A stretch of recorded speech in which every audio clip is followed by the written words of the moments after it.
Gran gusto de saludarlos en este nuevo programa de Corrientes de Pensamiento. Y la verdad es que yo le tengo que agradecer mucho a mi querido amigo el doctor Daniel Montamac, que sabía que tenía 2 o 3 compromisos que parecían impostergables, pero ha priorizado a Corrientes de Pensamiento, a nuestra amistad. Y yo quiero agradecerle acá públicamente, porque muchas veces hemos analizado tantas cosas del país. Lamentablemente en muchos casos se cumplieron los pronósticos. Dios quiera que ahora comencemos a recorrer un camino distinto. Daniel, te agradezco mucho tu presencia. Gracias por invitarme. ¿Qué te parece si empezamos, vos que sos doctor en Economía y en Derecho, y comenzamos un poco con el cepo cambiario? ¿Qué te parece? ¿O elegís vos el tema? No cepo cambiario. El cepo cambiario está para empeorarse, ¿no? En Argentina, porque tenemos cepo cambiario y seguimos perdiendo dólares. Las reservas de este año cayeron 4.300 millones de dólares. Exacto. Viene bien la generación de dólares vía cosecha, pero muy mal la pérdida de dólares vía importación de energía. Es claro. Y el país no tiene acceso al financiamiento internacional. Es decir, que no hay entrada de capitales. Con lo cual, el cepo cambiario con se aprieta reducción del superávit comercial total por crecimiento de las importaciones de energía y el cepo cambiario con caída de reservas del Banco Central. Nos augura... Estamos en 38.000, tanto. Sí, 37, 38.000, estamos en 50 y tantos. Claro, ¿no? Pero nos augura esto de que el cepo está para quedarse y para agravarse. ¿Y cuáles son las consecuencias en términos de lo que a la gente le importa? Se va a mantener este estancamiento inflacionario que vive la Argentina con pronóstico de que puede agravarse. Es decir, vamos a mayor estancamiento con inflación. Esta inflación Es esto que se llama. Y que cuidado, las sociedades no son de plástico, tienen sus límites. Ya hay gente que entra a preocuparse mucho por el nivel de empleo, porque se está perdiendo empleo privado. ¿Oíste, querido Daniel, seguridad? Mira todavía lo que ha pasado con el tema este. Hasta en el fútbol y todo esto. Y en muchas cosas, ¿no? Después tenés la gente que comenzó a pegar la inflación, en segundo lugar. Estamos con el tema del empleo que vos decís. Estamos con la corrupción que también ha subido. Es decir que yo creo que es bastante preocupante. No es que uno quiera ser agorero, pero como hace varios años que me viniste hablando del déficit energético. Sí, bueno, y para no ser agorero, porque estamos analizando la realidad. La realidad esta es mala porque las políticas son malas. Entonces, ¿cómo le damos esperanza a la gente? Con otra política económica. Claro. ¿Cómo le damos esperanza a la gente en energía? Con otra política energética. Esto no va más. Yo le decía el martes que estuvo el senador Rodríguez que ustedes habían presentado aquel plan, una auténtica política. Los exsecretarios de Energía. Claro, los secretarios de Energía que eran de distintos partidos y lamentablemente no se llevó a cabo, ¿no? Bueno, si nos hubiesen escuchado a tiempo, el diagnóstico ajustó a la perfección, ya estaríamos en la etapa de las terapias.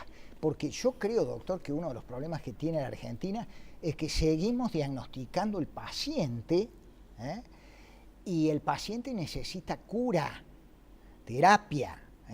Ahora, hay gente que dice que no hay paciente. El gobierno nacional dice que no hay paciente energético. El gobierno nacional dice que no hay paciente económico, que no hay inflación, que la inflación es acotada. Bueno, empecemos por reconocer que tenemos un paciente energético, tenemos un paciente económico. Por sincerarnos, ¿no, Daniel? Pero claro, y a partir de ahí discutamos las terapias, porque si no cambiamos la política energética, si no cambiamos la política económica, vamos a tener más inflación con más desempleo. Claro. Y esto es muy malo para la gente. Si no cambiamos la política energética, vamos a estar importando cada vez más energía a precios internacionales, comprometiendo la balanza de pagos del país. ¿Y vos no crees, querido Daniel, que esto obedece, que no solamente, como yo siempre digo, el gobierno, sino que también estamos fraccionados, o fraccionados de la oposición, y que la agenda de los políticos, o nuestra, no es igual a la agenda de la gente? Bueno, es muy interesante lo que dice y quiero referirme un poco a eso. Dejo, sí. explayate con Porque, tranquilidad. ve, hay un núcleo duro en el gobierno que no cree en la democracia republicana, en la democracia de consensos. Esto lo tenemos que entender como oposición o como aquellos que queremos pensar distinto. Hay gente que cree en la democracia plebiscitaria y que cada turno electoral es una manera de plebiscitar si yo sigo teniendo la mayoría. Y después dividen, si yo tengo la mayoría, yo tengo al pueblo. Y las minorías conforman el antipueblo. Claro. Entonces, ¿cómo termina esta democracia plebiscitaria? Cuando hay una nueva mayoría, cuando no pueden dibujar más esto de pueblo y antipueblo, porque en todo caso el antipueblo al que le enrostran todos los males, todos los problemas, termina sacando más votos que estos teóricos representantes del pueblo, entre comillas. Una nueva mayoría, me gustó mucho eso. Para eso, doctor, tenemos que mirarnos en el espejo de Venezuela. Efectivamente. En Venezuela, por ejemplo, al chavismo se le acabó el verso de que ellos representan la voluntad del pueblo y la voluntad del pueblo es la voluntad mayoritaria y la voluntad mayoritaria es la voluntad general en términos... ¿Viste lo que fueron las elecciones, no? Las elecciones salieron ahí parejas, pero en las últimas encuestas el candidato teórico del antipueblo, el enemigo, como le llaman ellos, está primero en las encuestas ahora. Claro, y allí en esa elección que vos decís, allí hubieron muchos factores, incluso la muerte. Bueno, ¿y qué entendió allí la oposición? La oposición entendió que si se enfrenta esta retórica plebiscitaria con dispersión en el arco opositor, siempre le vamos a dar la alternativa que con los mecanismos de los medios públicos, los fondos del Estado, la política clientelar, terminen sacando, aunque sea una primera minoría, pero ellos van a decir, seguimos teniendo la mayoría, seguimos representando al pueblo, ustedes son el antipueblo. ¿Y saben para qué necesitan el antipueblo? Simplemente para en el próximo turno electoral volver a plebiscitar de que ellos son la mayoría. Bueno, esto la sociedad tiene que entender, no es democracia republicana. Democracia republicana es alternancia, es diálogo, consenso. Hoy le toca gobernar a usted, mañana me toca gobernar a mí. Ojalá que así pero sea lo tuyo. ¿No? Hay frenos y contrapesos, hay equilibrio entre los poderes. Si queremos esta democracia republicana, me parece que le tenemos que poner un freno a estos que creen en otra democracia, en esta plebiscitaria populista, en el próximo turno electoral. Y para eso me parece que la oposición tiene que entender muy bien de mayorías y minorías, porque si no nos estamos prestando al juego de aquellos que no creen en la democracia republicana. ¿Sabes lo que pasa a mi criterio, Daniel? Bueno, yo también a lo mejor pude haber cometido ese error o pude cometerlo. Es que a veces, incluso la oposición, para el Parlamento o para la función que fuere, hay que elegir gente con idoneidad, con capacidad, con posibilidades de gestión. Y se deja de lado a la gente más capaz de ahora en algunos casos se ubica a algunas otras personas que no se han preparado lo suficiente para hacerlo. Yo no puedo quedar bien con vos, pero vos fuiste secretario de Energía, presidente de YPF, todo lo demás. Pero también en el Parlamento, que existe la zona de Contralor, uno de los poderes del Estado fundamentales, representante de las provincias. Qué magnífico rol que podría cumplir una persona de esto, en verdad, pero no por quedar bien como yo, sabés que venimos hablando siempre, sí. Están tus artículos, están tus manifestaciones por los medios, están tus principios y tu proyecto, en definitiva, y tu libro, que me olvidé, el último libro. ¿Sabe lo que sucede, doctor? Es que yo creo que está entrampada la política en el corto plazo. Claro. La Argentina no tiene proyecto. Y pensamos en el pasado, en el presente y no pensamos en el mediano y largo plazo. No tiene proyecto, menos proyecto inclusivo. Si los argentinos tenemos más cosas en común de aquellas que nos separan. ¿Por qué no podemos tener un proyecto inclusivo de futuro? Cuando un país es función de un proyecto, entonces ahí entran a primar las ideas. Y Efectivamente. cuando priman las ideas, se despersonaliza un poco la política y vuelven a tener cuando quedamos- un rol protagónico los partidos. Los Claro, países está serios mal. tienen un partido que gobierna y un partido que está en Y condiciones pone que de haya gobernar. otros igual, pero los partidos tienen que ser lo suficientemente fuertes porque son los instrumentos idóneos para la democracia. Ahora, ¿qué pasa cuando un país queda entrampado en el corto plazo? La elección digitada en estos términos por aquellos que no creen en la república es un plebiscito. Así es. Y entonces un plebiscito privilegia siempre las personas respecto a las ideas y los proyectos. ¿Y qué personas? Y bueno, las personas que están más en la consideración del público, a lo mejor, no por discutir ideas, Sí, sí, sí. sino por estar más en el día a día, en los medios, por esto, por aquello. Es una trampa esto también. También es cierto. Y yo no creo que se crea que yo estoy promoviendo ninguna candidatura personal, sino que yo estoy viendo, observando por mi experiencia, por el tiempo transcurrido, quiénes son los que... Cualquiera sea su partido, pero yo creo que tenemos que buscar aquellos... No vamos a pedir premios Nobel para la función, vamos a pedir gente idónea, honesta, transparente y fundamentalmente con capacidad de gestión. Correcto, y me parece que en esto hay un mensaje muy claro. La sociedad también es la que tiene que romper esta trampa de guiarse por destellos sin analizar un poco más. Emocionalmente a veces. Sin analizar surgen un los poco más líderes a ideas. veces que duran poquísimo tiempo. ¿Sabe cuándo vienen las oportunidades de esto? Cuando las sociedades hacen crisis. Claro. Y lamentablemente yo creo que vamos de nuevo a una desilusión colectiva. Exacto. Y ahí la sociedad tiene que darse cuenta de que el país de una vez por todas tiene que hacer un punto de inflexión. Tiene que reencontrarse con esta capacidad de transar entre las urgencias del hoy y las restricciones de un futuro que se nos vino encima. Se nos vino encima Pues y si el no, mundo, no hay futuro. Y el mundo también, nos fuimos del mundo. Bueno, es que nos hemos ido de todos lados, De todos lados. porque hemos entrampado a la Argentina en el corto plazo. Por eso te digo, yo me acuerdo que hace 5 o 6 años, yo siempre lo digo acá, tú ya planteabas lo que tendríamos que hacer. Acá lo Sí, analizamos, en el mismo lugar. Hemos analizado cuántas veces lo que hay que hacer en la energía, porque la Pero en Argentina... el tema de energía, en este momento, yo quiero que vos le repita a la gente Mire. la incidencia que tiene para producir más inflación. Acabo... sí, bueno. Cómo la energía tiene que Subsidios. ver con la inflación. Y bueno, estamos importando cada vez más petróleo, Claro. digamos, estamos importando derivados de petróleo y gas natural. Lo traemos a precios internacionales mucho más caros que los precios domésticos. Entonces, esa diferencia, la sociedad tiene que entender, alguien la paga.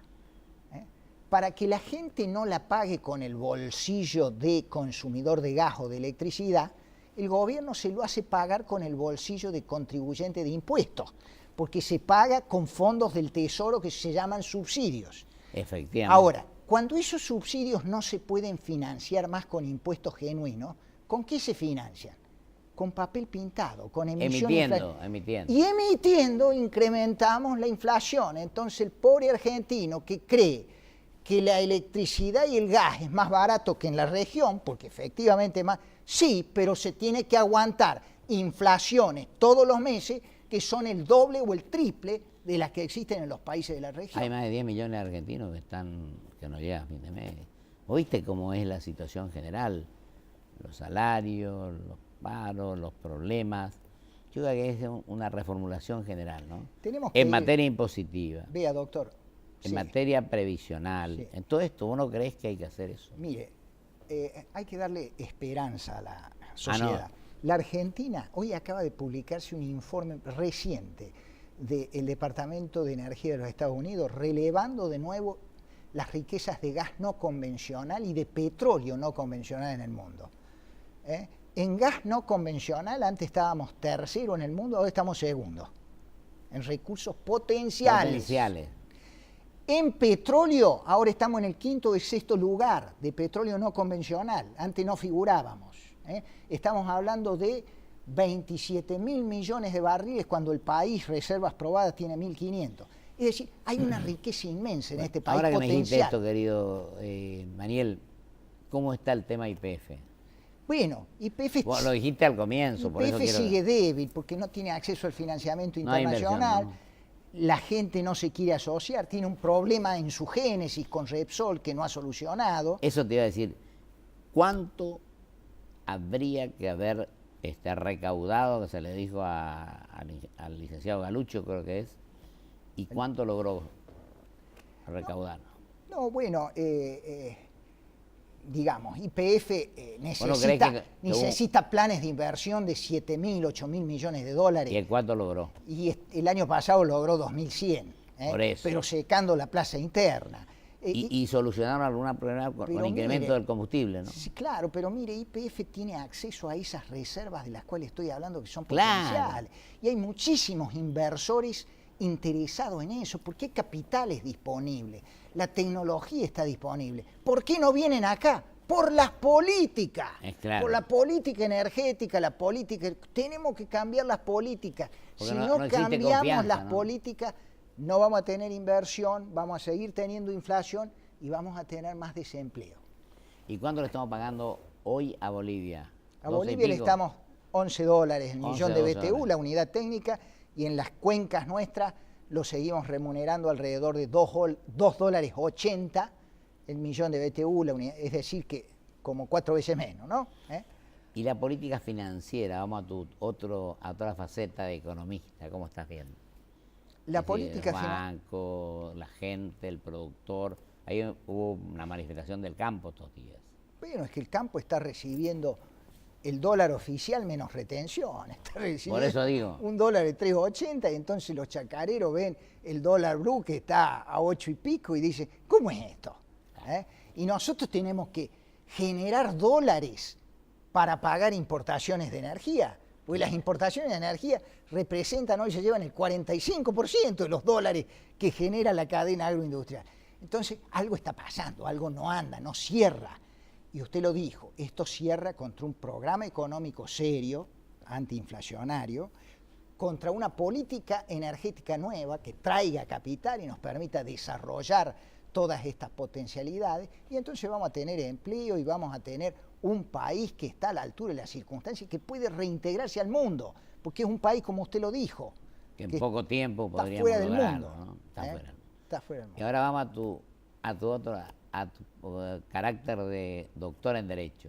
Este proyecto de la justicia, de democratizar la justicia de alguna manera. Es un proyecto que hiere la República.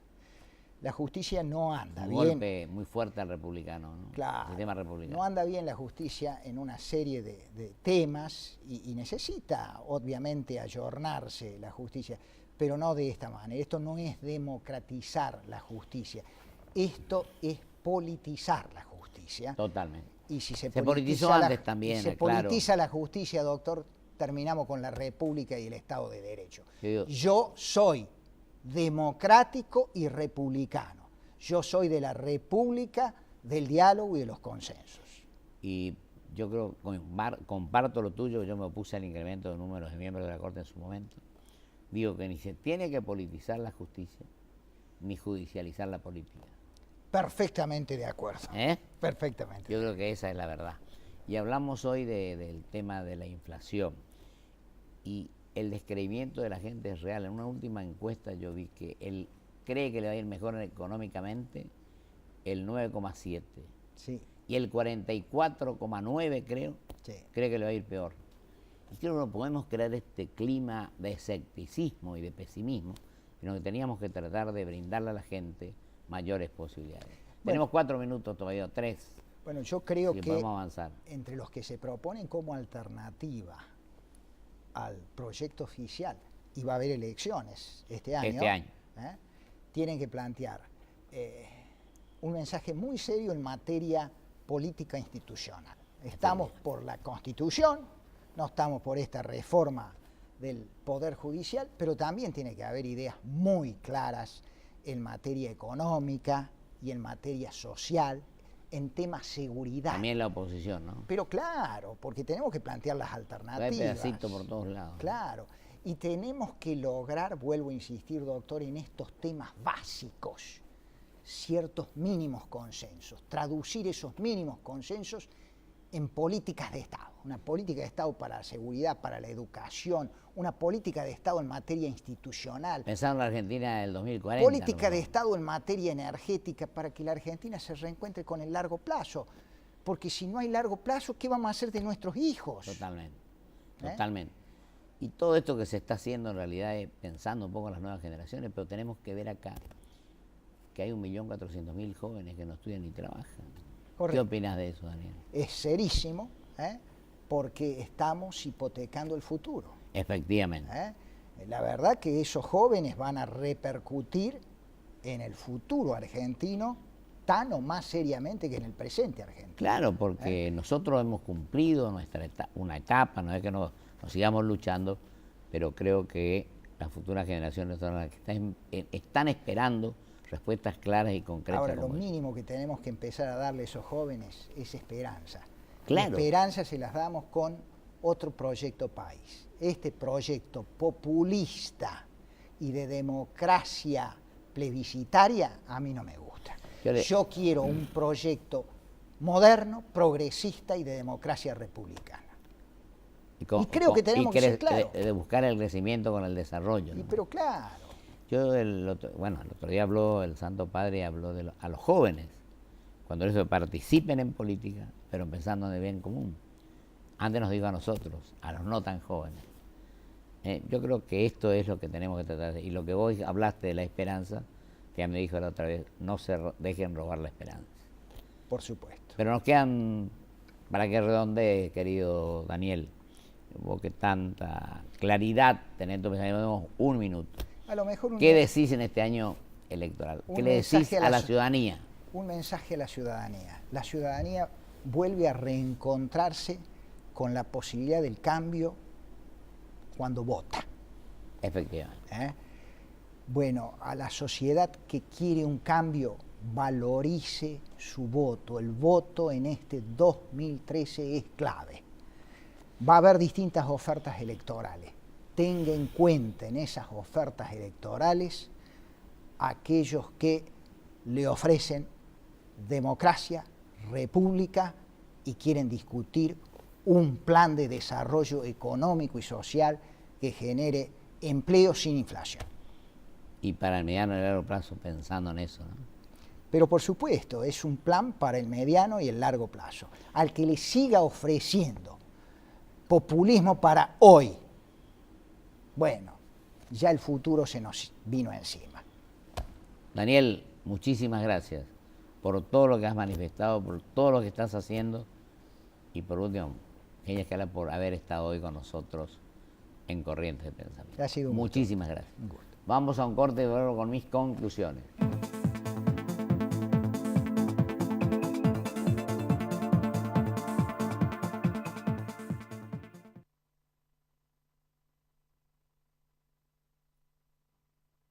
Auspicia este programa LAN, el encanto de volar.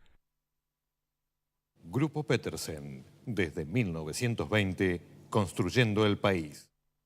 Tenga el tamaño que tenga, olvídate del granizo. Provincia Seguros te ofrece cobertura contra granizo sin franquicia y sin costo adicional. Elegí el mejor seguro para tu auto. Llama al 0810-222-2444. Consulta con tu asesor de seguros o en nuestras sucursales. Provincia Seguros, una empresa del Grupo Provincia. Cumplimos 15 años y lo celebramos inaugurando la nueva Terminal B de Ezeiza, con una inversión de 570 millones de pesos.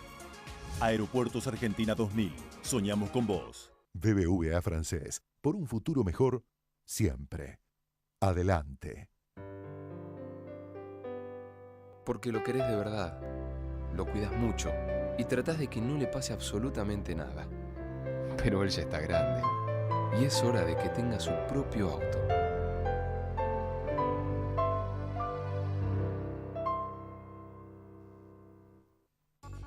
Créditos Pymes. ¿Sabías que el crédito que tu pyme necesita está en el Banco Ciudad? 0822-20400. Ya conoces tu ciudad, ahora conoce tu banco. Banco Ciudad, te quiere ver crecer.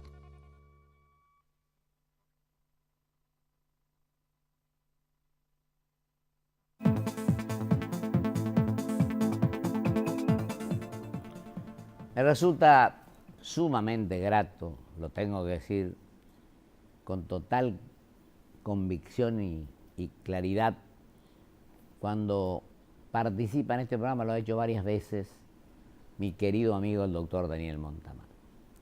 Un argentino que estudia, trabaja y conoce profundamente los temas en general, porque, como dije allí, puedo hablar de derecho, puedo hablar de energía, puedo hablar de economía, puedo hablar del mediano y largo plazo. Yo, y del presente, por cierto, de un país que tenga un proyecto nacional con crecimiento y desarrollo.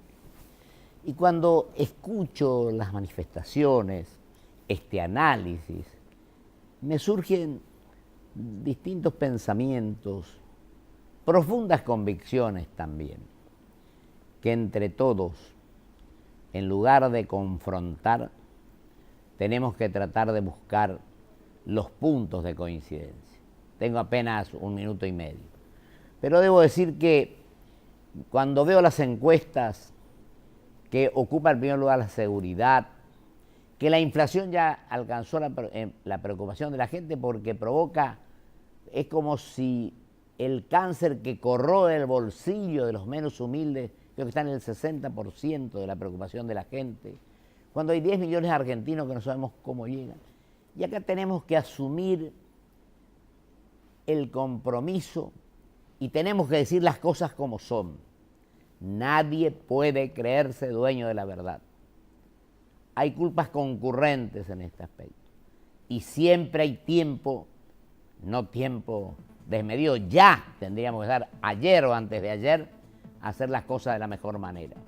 A preocuparnos menos por ocupar espacios de poder que no sirve para nada, porque los cargos son transitorios, la conducta es permanente.